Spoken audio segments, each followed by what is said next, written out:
बिस्मिल्लाहिर्रहमानिर्रहीम। मैं उस्मान जावेद न्यूज़ में आपको खुशामदीद कहता हूं और आज हमारे वीलॉग में हुकूमत की प्लान को सुप्रीम कोर्ट ने कैसे नाकाम किया, आज हमारे वीलॉग का हिस्सा होगा। और इसके साथ साथ इलेक्शन कमीशन के इजलास का अहवाल भी आपके सामने रखेंगे। मखसूस नशिस्तों पर होने वाले इलेक्शन कमीशन के इजलास में क्या पेशरफ्त हुई वो आज इस वीलॉग का हिस्सा बनेंगे। और इसके साथ साथ इलेक्शन कमीशन ऑफ पाकिस्तान में कौन सी अहम शख्सियत आई और क्या इलेक्शन कमीशन हुकाम से मखसूस नशिस्तों के मामले पर गुफ्तगू हुई, ये तमाम बातें आज हमारे वीलॉग का हिस्सा होंगी। और आज हमारी ये खुशकिस्मती है कि हमारे साथ सीनियर सहाफ़ी सुहेल रशीद भी हमें इस वीलॉग में अपना कीमती तज्जिया देंगे, क्योंकि सारी जो कहानी है इस वक्त वो 26वीं आईनी तरमीम के इर्द गिर्द घूम रही है। और 26वीं आईनी तरमीम को मंजूर करवाने के लिए नंबर गेम बड़ी अहम है।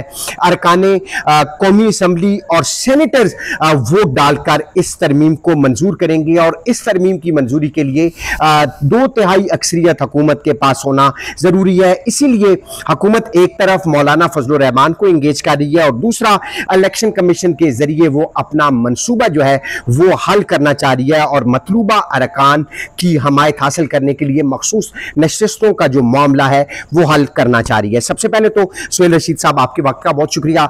आप ये बताएं कि मखसूस नशिस्तों का मामला तो इस वक्त इलेक्शन कमीशन ऑफ पाकिस्तान में ज़ेरे इल्तवा है, लेकिन ये मामला सुप्रीम कोर्ट में आज कैसे हुकूमत की जो मनसूबाबंदी थी उसको कैसे नाकाम बनाया? देखें, हुकूमत और इलेक्शन कमीशन का क्या नेक्सस था क्या नहीं, वो तो आपको बेहतर उसका इल्म है। यहाँ पे देखें, इलेक्शन कमीशन की अपनी दरख्वास्त थी। सबसे पहला जो तनाज़ा बनाया जाएगा कि जी क्यों इस वक्त आपने ये जारी कर दिया।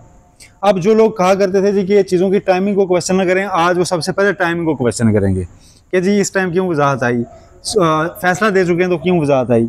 फैसला तफसीली जारी होने के बाद खुद इलेक्शन कमीशन ऑफ पाकिस्तान ने दरख्वास्त दी थी मिसलिनियस पटिशन, ठीक है। उसमें उन्होंने ये कहा था जी कि ठीक है आपका फैसला आ गया, मगर अब हमें स्पीकर कौमी असम्बली खत लिख रहे हैं कि हमने इलेक्शन एक्ट में तरमीम की है, तो उसके तहत आप नशिस्तें हमें दें, तो हमें गाइड करें, रहनुमाई करें कि हम किस चीज़ के पाबंद हैं। उस पर 8 जजेस ने लिख दिया है कि आप हमारे फैसले के पाबंद हैं, कोई रेट्रोस्पेक्टिव इफेक्ट नहीं हो सकता, माजी से इतलाक नहीं हो सकता कानून की तरमीम का, लिहाजा आप 12 जुलाई के फैसले के बाद हुई किसी भी तरमीम को मद्देनज़र न लाएं, हमारे फैसले पर अमल दरामद करें और आप मज़ीद वजाहत मांगने की ज़रूरत नहीं है, उसमें वक्त ना ज़ाया करें। और आपको तफसीली फैसले में हम क्लियरली बता चुके हैं चीज़ें, हर सवाल का जवाब दिया हुआ है, कोई मज़ीद वजाहत की ज़रूरत नहीं है। अब आप इस पर अमल दरामद करें। अब जो इलेक्शन कमीशन इजलास कर रहा है वो मेरी नज़र में गैर मौसर किस्म के हैं। अब इलेक्शन कमीशन अगर इससे बाहर जाता है तो वो उसके मैंडेट के ख़िलाफ़ होगा। और पाकिस्तान की हिस्ट्री में जो बहुत रेयर से 3-4 इवेंट्स हैं जो कि आइन की खिलाफ वर्जियों के तौर पर देखे जाते हैं, जो कि शदीद मतलब उनको कोई ऑन नहीं करता, ये उस तरह का एक इवेंट बन जाएगा। अगर इलेक्शन कमीशन अब भी कहता है कि नहीं जी हमने तो देनी ही देनी है हुक्मरान जमात को और यह आईनी तरामीम करवानी है, तो फिर शायद इस इलेक्शन कमीशन के लिए मुश्किलात बढ़ेंगी। उसकी वजह पता है क्या है? आज जुम्मा, पीर के रोज़ यहाँ पर पीटीआई इंट्रा पार्टी इलेक्शन जो बल्ला छीना गया था ना, उसकी नज़रसानी दरख्वास्त लगी हुई है।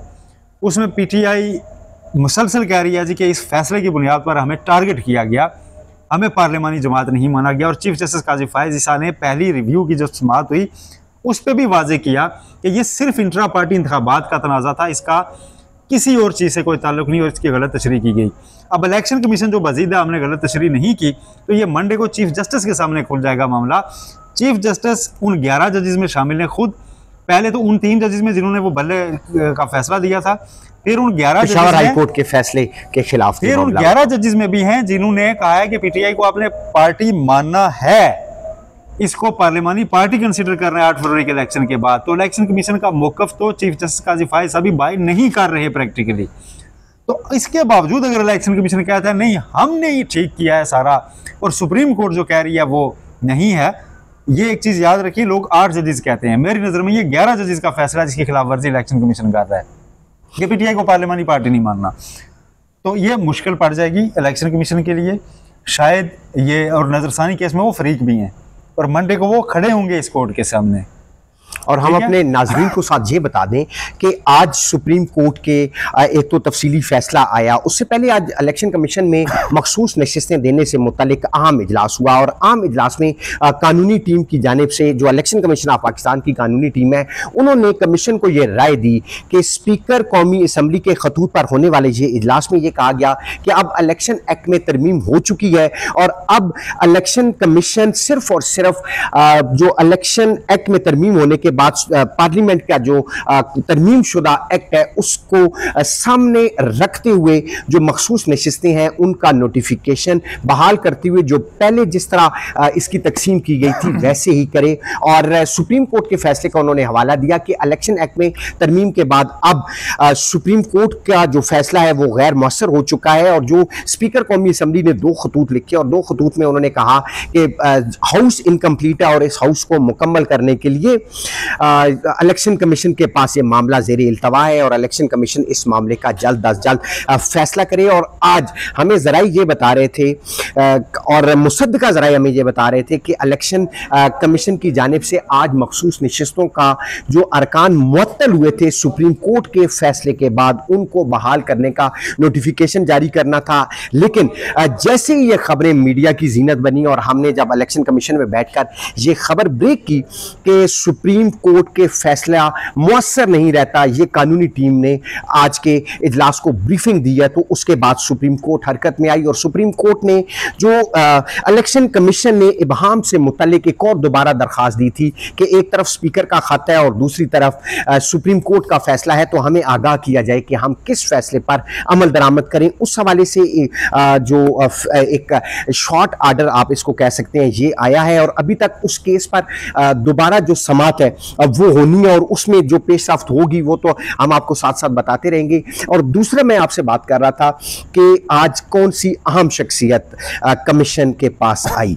ये स्पीकर कौमी असम्बली की हिदायत पर speaker national assembly Tahir Hussain election commission में आए और सेक्रेटरी इलेक्शन कमीशन से मुलाकात की और उस मुलाकात में उन्होंने स्पीकर कौमी असम्बली के जानिब से लिखे गए खतूत के ऊपर पेशरफ्त से मुतल्लिक आगाही हासिल की और कमीशन ने उनको ये बताया कि इलेक्शन कमीशन ऑफ पाकिस्तान इस बात पर मुत्तफिक हो चुका है कि ये मखसूस नशिस्तें हुकूमती इत्तेहाद पाकिस्तान पीपल्स पार्टी PMLN और साथ साथ ये JUI की भी मखसूस नशिस्तें उनको भी दी गई थी। ये मुअत्तल शुदा अरकान को दोबारा वापस बहाल करने का नोटिफिकेशन आज जारी होना था, लेकिन उसी दौरान सुप्रीम कोर्ट का फैसला आ गया और जो हुकूमत की जो मनसूबाबंदी थी उसको सुप्रीम कोर्ट के फैसले ने ख़त्म कर दिया और ये सारा मामला जो है ना इसको ख़त्म कर दिया और अब बाल वापस सुप्रीम कोर्ट के कोर्ट में आ चुकी है और अब सुप्रीम कोर्ट इस मामले पर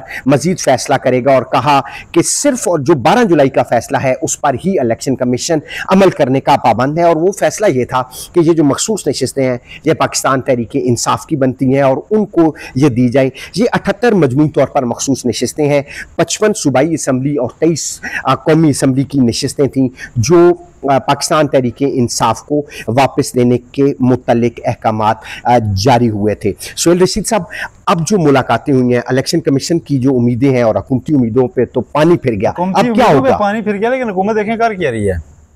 अभी एक ऐलान हो गया जी कि हमने मुतफ़िका मसवदा मंजूर कर लिया है पार्लिमानी कमेटी में और उस पर तरमीम आगे बढ़ रही है और इतलात ये आ रही है कि सेनेट से आज ही निकालने का इम्कान है।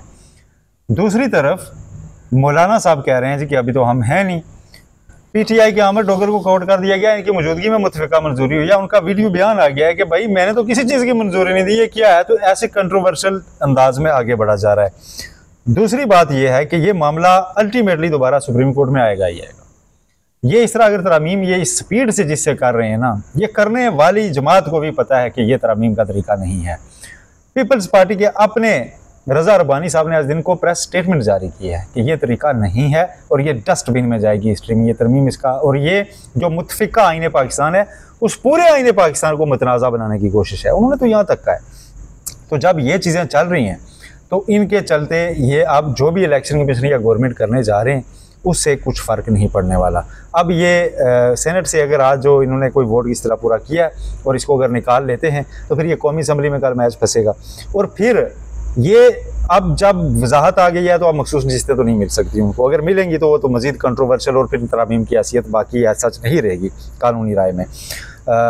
अगर उसके बावजूद ये किसी तरह पूरा करते हैं तो उसमें इनको मौलाना की ज़रूरत है ही है, उसके बगैर ये कौमी असम्बली में आगे नहीं बढ़ सकते। तो मौलाना अभी तक राज़ी नहीं है, इसलिए गवर्नमेंट सिर्फ एक ऐवान से कम तरमीम पास करके तो अपना ही जो मसवदा है सिंगल साइडेड उसको निकालना चाह रही है। इसमें तो अपोजिशन ऑन बोर्ड ही नहीं है, उनकी अभी मीटिंग वहाँ चल रही है और मौलाना को ये रात पूरी जाके राज़ी करते रहे कि हम आपको साथ लेके चलेंगे। कैसा साथ लेके चलेंगे, इधर तो कुछ और हो रहा है। तो अब ये मामला तो अब इंतहाई यानी कि कंट्रोवर्सी की हद तक चला गया। ये बिल्कुल ऐसा लग रहा है जैसे गवर्नमेंट एक होमवर्क मिला हो ना किसी बच्चे को, तो जैसा तैसा भी करके ना एक दफ़ा कापी थमा देता है कि ये लो जी, नामुकम्मल लिखेगा ना टीचर। तो उन्होंने मेरा ख्याल है इस सैटरडे संडे को ये निकालनी है, टारगेट किया है। टारगेट ये है कि ये आइनी अदालत बन जाए या आइनी डिवीज़न जिसको कह रहे हैं, जो कि चीफ जस्टिस पाकिस्तान के अंडर नहीं होगी, और एक तरमीम हो जाए कि वो बन गया है जी। अब जो भी तरमीम को चैलेंज करेगा तो गवर्नमेंट कहेगी जी हम सुप्रीम कोर्ट में तो नहीं पेश होते, इसका तो अब इख्तियार नहीं है, हमने तो तरमीम की हुई है आइन के मुताबिक, अब नई तरमीम के मुताबिक वो तो उस फोरम पे जाएगी और वहाँ अभी हम जजेस लगा रहे हैं। टाइम कितना शार्ट है इनके पास, आज 18 अक्टूबर है, ठीक है, 25 तक डेडलाइन सुने ना, 25 तक तो डेडलाइन है। उसके दरमियान क्या क्या करना है? अगर आइनी तरमीम दोनों ऐवानों से पास होनी है, उसके बाद जुडिशल कमीशन की तश्कील नो होनी है, मेंबर्स अपॉइंट होने हैं, उसका इजलास होना है, उस इजलास में जजेस लगाए जाने हैं, जजेस लगाने के बाद ओथ लेने, उन्होंने ओथ लेने के बाद जो है ना वो कंस्टिट्यूट होगी, उससे पहले तो हो नहीं सकती। तो इस दौरान इन्होंने ये सारे फेज तय करने, इसलिए ये रातों को सो भी नहीं रहे, इसलिए रातों को मौलाना गए। लेकिन ये बुला रहे हैं अपने खिलाफ किसी तहरीक को। वकला ने आज यहीं खड़े होकर बड़ी सख्त बातें की हैं दिन को। स्टूडेंट्स के और मामला पर प्रोटेस्ट हैं उसको छोड़ें, पीटीआई और मौलाना का मुश्तरका एहतजाज, उसके मुतमिल अभी ये गवर्नमेंट नहीं हो सकती, चाहे जाए कि कहीं मौलाना कंप्रोमाइज ना हो। अगर वो खारसन तहरीक चलाते हैं तो फिर तो बहुत रोल हुकूमत के लिए टफ टाइम होगा। मौलाना साहब के पास बड़ी स्ट्रीट पावर है। शुरू है, आप देखें ना, टफ टाइम शुरू है। आप मुतफिका मसवदा लेने जा रहे थे, अभी आपको वन वे करना पड़ रहा है। तो ये तो तरीका नहीं है, आईनी तरमीम ऐसे नहीं होती। वैसे आपने कोई सादा कानून साजी वक्ती करनी हो, उसका भी तरीका ये नहीं है, लेकिन चलें वो आप कर गुजरते हैं। आइन यार, आइन है पाकिस्तान, मजाक नहीं है, हम कह मजाक नहीं है, उसके साथ ऐसा तो ना करें ना। और अगर हम ऐवान की बात करें तो सुहेल साहब, ऐवान में 336 का ऐवान है और हकूमती इत्तेहाद के पास 214 अरकान कौमी असम्बली की उनको हमायत हासिल है और मज़ीद उनको 10 लोग चाहिए। और इसीलिए आप देख रहे हैं कि मुख्तलिफ सेनेटर्स और मुख्तलिफ मेंबर कौमी असम्बली ये बार बार प्रोटेस्ट कर रहे हैं और बार बार मीडिया पर आकर ये बता रहे हैं कि उनको, उनकी फैमिली को डराया धमकाया जा रहा है। सेनेटर जरका ने वीडियो जारी की कि उनके बेटे को भी, उनके बेटे के ज़रिए उनके ऊपर प्रेशर डाला जा रहा है, लेकिन वो, उनका ये दावा है कि वो अभी भी इमरान खान के साथ खड़ी हैं और हुकूमत के साथ आईनी तरमीम का हिस्सा नहीं बनने जा रही। क्योंकि अब अगर हम सेनेट की बात करें, कौमी असम्बली में तो 10 लोगों की कमी है, जो हुकूमत की जानिब से ये दावा किया जा रहा है कि लोग उनके पास पूरे हो चुके हैं। लेकिन अगर हम सेनेट की बात करें तो सेनेट में 2/3 अक्सरियत 64 अरकान सेनेट पर बनती है और इस वक्त हुकूमत के पास 59 यानी कि 59 सेनेटर्स की उनको हमायत हासिल है। काफ लीग के कामिल अली आगा जो कि परवेज़ इलाही के बड़े हमायती हैं, वो भी हुकूमत ने गुज़श्ता रोज़ तोड़कर कामयाब हुई और इसके साथ दीगर जो सेनेटर्स थे वो भी तोड़ने में अब तक कामयाब हुई है और वो सेनेटर्स भी गुज़श्ता रोज़ शहबाज शरीफ की जानिब से दिए गए सेनेट जो इशाइया था उसमें मौजूद था। लेकिन जो 5 अरकान सेनेट की कमी है उसके लिए मौलाना के पास भी वो मतलूबा तादाद है और इसीलिए मौलाना को मनाने की कोशिश की जा रही है कि कौमी असम्बली में अगर आज उनका प्लान जो था कि अगर इलेक्शन कमीशन मुअत्तल अरकान को बहाल कर दे, फिर 23 में से 20 नशिस्तें जो हैं वो हुकूमती इत्तेहाद का हिस्सा बनती हैं और फिर उनको मौलाना की ज़रूरत नहीं पड़ती थी कौमी असम्बली की हद तक। लेकिन सेनेट में फिर भी उनको 5 मौलाना के कीमती वोट दरकार थे, जिसके लिए गुज़श्ता पूरी रात सुबह फजर तक बिलावल भुट्टो जरदारी और दीगर जो लीडरान हैं वो मौलाना को मनाने की कोशिश करते रहे। लेकिन अभी तक जो हुकूमती प्लान था वो सुप्रीम कोर्ट ने तो नाकाम कर दिया। इलेक्शन कमीशन जो है वो क्योंकि जो दूसरी बड़ी अहम बात है वो अहम बात यह है कि जो मुअत्तल अरकान थे पाकिस्तान पीपल्स पार्टी के और पाकिस्तान मुस्लिम लीग नवाज के, उनको पार्टी, दोनों पार्टियों की जानिब से ये हुक्म जारी किया था कि आप फौरी पहुंचे इस्लामाबाद और वो इस्लामाबाद में मौजूद थे, इस आस उम्मीद के साथ कि इलेक्शन कमीशन उनका जो मुअत्तली का नोटिफिकेशन है जो सुप्रीम कोर्ट के अहकामात पर मुअत्तल किया था, वो अब उस नोटिफिकेशन को मुअत्तल करते हुए उनकी बहाली का नोटिफिकेशन जारी करेगा। और आज वो जो कौमी असम्बली का इजलास था उसमें वो हल्फ उठाएंगे, लेकिन वो उनका जो ख्वाब है वो पूरा नहीं हो सका। हम पार्टी नहीं है, लेकिन मैं ये बताऊं कि ये हुकूमत का ये प्लान था।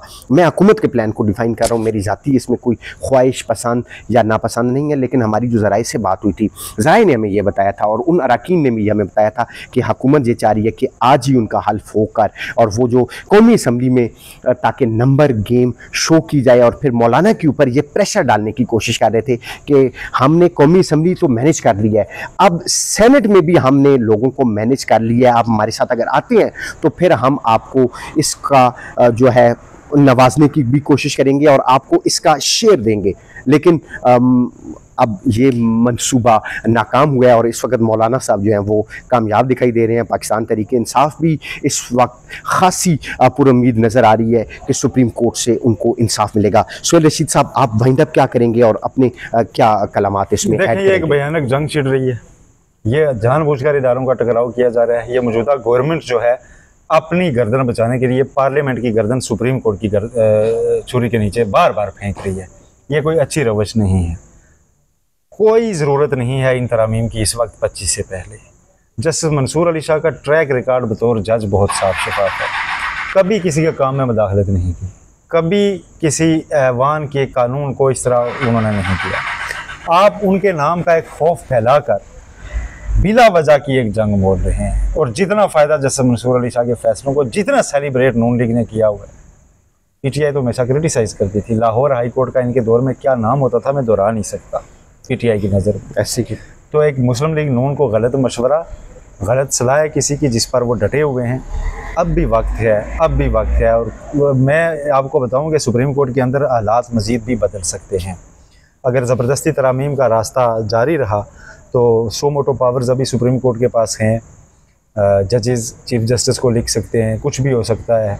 कुछ अरकान पार्लियामेंट आ सकते हैं लेकिन हमारे साथ ये हो रहा है। तो कोई भी ऐसी कोई विंडो अगर खुल गई तो जिनको अगवा किया जा रहा है मुश्किलात वो अगर सामने आते हैं तो फिर इंसानी हकूक का भी बड़ा मसला हो सकती हैं। बिल्कुल मुश्किलात हो सकती हैं। आज दिन को एक दोस्त कह रहे थे कि चीफ जस्टिस काजी फायद साहब शायद जाते जाते अपनी लेगेसी सेट कर जाएं कि ये जो इतनी जमातें बोल रही हैं सो मोटो न ले लें कि भाई अदलिया के नाम पर, हमारे नाम के ऊपर आप ये क्या कर रहे हैं। तो फिर नोटिफिकेशन भी करना पड़ेगा, फिर सारा कुछ करना पड़ेगा। लेकिन ये आने वाले चंद दिन इंतहाई अहम है। आज की रात बहुत अहम है, कल का दिन बहुत अहम है। कल तो इलेक्शन कमीशन में भी इजलास है, संडे कट ऑफ डेट है। अगर मंडे का सूरज ऐसे ही रोशन हो गया ना, अब जहाँ जंग जा चुकी है कि सुप्रीम कोर्ट के पास पावर्स बाकी हुई, तो आप उन पावर्स को इस्तेमाल होता देखेंगे। मैं आपको इतना बता रहा हूँ। और दूसरा जो आखिरी पॉइंट, हम वाइंड अप की तरफ जा रहे हैं, आखिरी पॉइंट ये है कि इलेक्शन कमीशन ने अब सुप्रीम कोर्ट का जो वज़ाती फ़ैसला है उसके ऊपर कल इजलास दोबारा तलब किया है और लीगल टीम इलेक्शन कमीशन की कल इजलास इलेक्शन कमीशन को इस मामले पर ब्रीफिंग देगी। तो कल इलेक्शन कमीशन के हवाले से खासा अहम दिन है। सुहेल रशीद साहब बता रहे हैं कि आज की रात और कल का दिन भी बड़ा अहम है और सोमवार वाले दिन से आपको इस तमाम डेवलपमेंट्स की जो हैं वो बहुत सारे शवाहिद और शहादतें मिलना शुरू हो जाएंगी। सुहेल रशीद साहब, आपके कीमती वक्त का बहुत शुक्रिया। नाजरीन, आपने हमें देखा सुना, आपका भी बहुत शुक्रिया। इंशाल्लाह आइंदा भी ऐसी खबरों के साथ आपके सामने हाजिर होते रहेंगे। तब तक के लिए मुझे इजाज़त दीजिए। अल्लाह हाफिज़, अपना बहुत ख्याल रखिएगा।